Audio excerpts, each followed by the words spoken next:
ডুকলিতে পশ্চিমবাংলার গরু পাচার কাণ্ডে অভিযুক্ত এক ব্যবসায়ীর অর্থে গড়ে উঠছে বেসরকারি মেডিকেল কলেজ।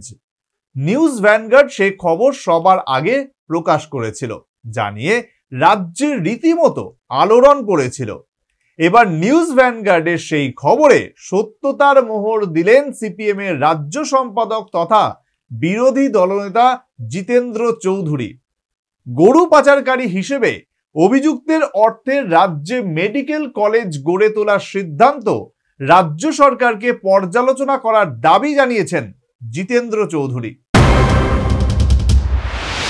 রাজ্যে তথা ডুকলিতে আরও একটি মেডিকেল কলেজ হচ্ছে, সরকারিভাবে এমন খবর বেশ চাউর।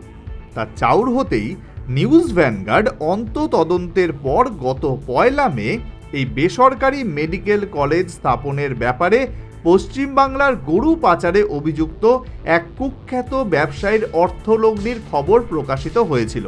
প্রকাশিত খবরে নিউজ ভ্যানগার্ড স্পষ্ট জানিয়ে দিয়েছিল, পশ্চিমবাংলার গরু পাচার কাণ্ডে জেলবন্দি তৃণমূল নেতা অনুব্রত মণ্ডলের ঘনিষ্ঠ কুখ্যাত ব্যবসায়ী মলয় পিঠের অর্থে ডুকলিতে শান্তিনিকেতন মেডিকেল কলেজ নামে একটি বেসরকারি মেডিকেল কলেজ নির্মাণ হতে চলেছে। এমনকি বাংলার বীরভূমের ওই মলয় পিঠের বিরুদ্ধেও গরু পাচারের অভিযোগ রয়েছে। নিউজ ভ্যানগার্ডে সে খবর প্রকাশ হতেই রাজ্য জুড়ে রীতিমতো আলোড়ন তৈরি হয়েছিল। নিউজ ভ্যানগার্ড প্রকাশিত সেই খবরে এবার শিলমোহর দিলেন সিপিএম এর রাজ্য সম্পাদক তথা বিরোধী দলনেতা জিতেন্দ্র চৌধুরী। এই ডুকলির দিকে শান্তিনিকেতন মেডিকেল কলেজ নামে একটা প্রাইভেট মেডিকেল কলেজ হবে। এখনো এটা নিয়ে কোনো বিল হয়নি, আসেনি বিধানসভাতে। তারপরে না বিল অ্যাফিলিয়েশন প্রশ্ন, কিন্তু বিল্ডিং উঠে যাচ্ছে। নানাভাবে যেটা খবর পাওয়া যাচ্ছে, এই অর্থ কোথা থেকে আসছে? তৃণমূল কংগ্রেসের একজন কুখ্যাত বলবো না বিখ্যাত বলবো জানি না, যাই হোক খ্যাত নেতা, যিনি এখন তিহার জেলে আছেন, এই গরু পাচার থেকে শুরু করে নানা অপরাধের মাধ্যমে যে অর্থ উপার্জন করেন, তারই একজন সাকরেত।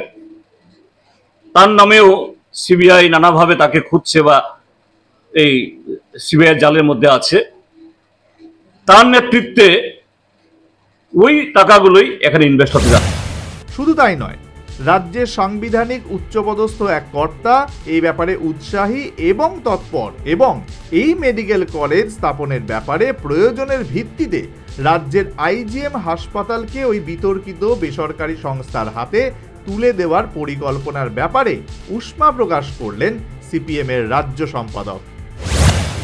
এবং ত্রিপুরাজ্যে একটা সাংবিধানিক উঁচু পদে অধিষ্ঠিত একজন ব্যক্তি, তার সাথে যোগ সাজস্যে,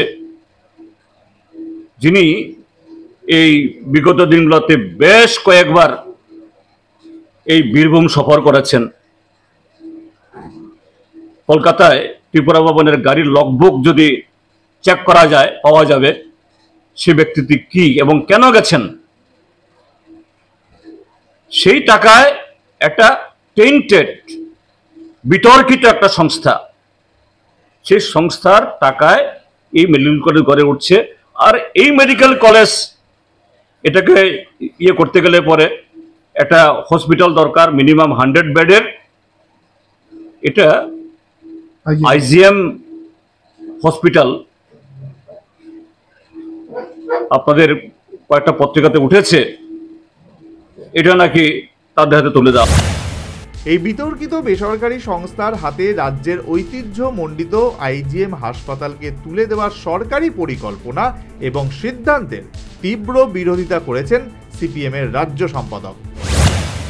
এবং একটা প্রাইভেট কলেজকে এইভাবে আগরতলা শহরের কেন্দ্রস্থলে যে হসপিটাল, গুরুত্বপূর্ণ হসপিটাল, ত্রিপুরা রাজ্যের সবচেয়ে পুরনো হসপিটাল, এটা তুলে দেওয়া, আমরা তার তীব্র প্রতিবাদ আমরা করছি। এবং এটা থেকে সরকার যাতে এই সিদ্ধান্ত তারা পর্যালোচনা করেন, আমরা সে দাবি জানাচ্ছি, এবং আমাদের দাবি জানানোর মধ্য দিয়ে আমাদের দায়িত্ব খালাস না বা শেষ করছি না আমরা। যার লগ্নি করা অর্থে ডুকলিতে বেসরকারি মেডিকেল কলেজের বিল্ডিং নির্মাণ চলছে, এই মলয়পীঠ বাংলার নিয়োগ দুর্নীতি মামলাতেও কিন্তু অভিযুক্ত।